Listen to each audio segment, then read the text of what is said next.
আসসালামু আলাইকুম সবাইকে।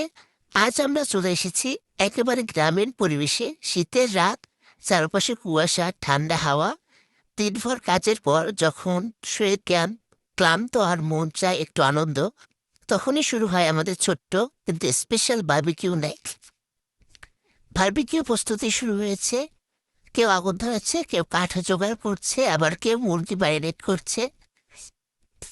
কেউ ছোটবেলার গল্প বলছে, কেউ বলছে কষ্টের দিনের কথা, আবার কেউ হাসছে মজার ঘটনা বলে। এই আগুন শুধু মাংস না, মনও গরম করে। চারদিকে নিস্তব্ধতা, দূরে শুধু কুকুরের ডাক, মাঝে মাঝে পাখির শব্দ, মাঠের পাশে খোলা আকাশে মাথার উপর তারা। এই পরিবেশে আমরা জড়ো হয়েছি কাজের ক্লান্তি ভুলে একসাথে কিছু ভালো সময় কাটাতে। সারাদিন আমরা মাঠে বাড়িতে গরু ছাগল দেখাশোনা, ফসলের কাজ, কেউ কাঠ কেটেছে, কেউ পানি এনেছে, কেউ রান্নার প্রস্তুতি নিয়েছে। গ্রামীণ জীবন সহজ মনে হলেও আসলে পরিশ্রম ভরা, কিন্তু এই পরিশ্রমের মাঝেই আছে এক অদ্ভুত শান্তি।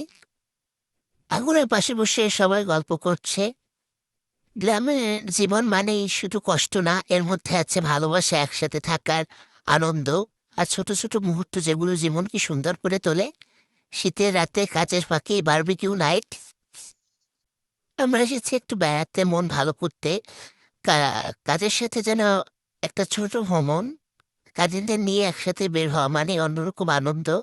শহরের ব্যস্ত শব্দ, ধোঁয়া সব পেছনে ফেলে আমরা চলে এসেছি খেলা মাঠ, কুয়াশা ভরা রাত আর তারা ভরা আকাশের নিচে। কাজিনদের সাথে এই সময়টা মানে শুধু কাজ না, এটা মানে হাসি, দুষ্টুমি, গল্প আর স্মৃতি বানানো। দিনে কাজ, রাতে আড্ডা, এই তো আমাদের ট্রিপের আসল মজা। কেউ কাজ করছে, কেউ ভিডিও করছে, আবার কেউ মজা করে বলে কাজ কম, খাওয়া বেশি। এই ভ্রমণের সবচেয়ে সুন্দর বিষয়টা হলো আমরা সবাই একসাথে, কাজিন হোক বা ভাই বোন, একসাথে থাকলেই সব ক্লান্তি হালকা হয়ে যায়।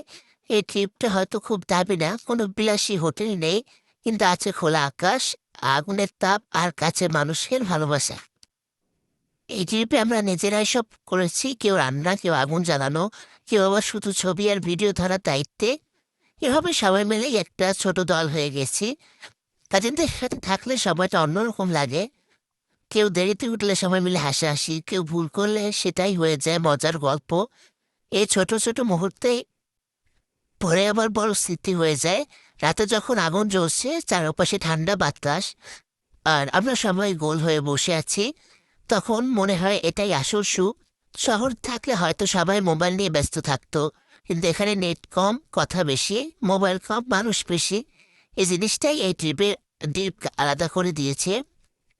এই ভ্রমণটা আমাদের মনে করিয়ে দেয়, খুশি হতে বেশি কিছু লাগে না, কিছু আপন মানুষ, একটু সময় আর একসাথে থাকার ইচ্ছে থাকলেই যথেষ্ট। কেউ কেউ মাংস উল্টাচ্ছে, কেউ আবার আগুন ঠিক করছে, আবার কেউ ময়দা দিয়ে ছোট ছোট বল করে নান তৈরি করছে। আর গরম তাওয়া আগুনের পাশে ছেঁকা, একপাশে ধোয়া ওঠা বারবিকিউ থেকে, আর একপাশে নান রুটির গন্ধ। দুটোর গন্ধ মিলে চারপাশ ভরে গেছে। কেউ বলে এই নানটা আমার হাতে বানানো, আগেই আমি খাবো। আর একজন বলে বারবিকিউ যদি ভালো না হয় দায়িত্ব তোমার। এইসব মজা আর ঠাট্টার মাঝেই তৈরি হচ্ছে আমাদের খাবার। নিজেদের হাতে বানানো খাবার খেতে যে কত ভালো লাগে তা বলে বোঝানো যায় না। এই বারবিকিউ আর নান রুটি শুধু পেট ভরায় না, মনও ভরিয়ে দেয়। আমাদের জন্য শুধু খাবার না, এটা একটা স্মৃতি। আপনাদের যদি গ্রামীণ রাত আর বারবিকিউ পার্টির গল্পটা ভালো লাগে, তাহলে ভিডিওতে লাইক দিন, চ্যানেল সাবস্ক্রাইব করুন আর কমেন্টে লিখে জানান আপনারা কি কখনো এমন গ্রামীণ বারবিকিউ উপভোগ করেছেন।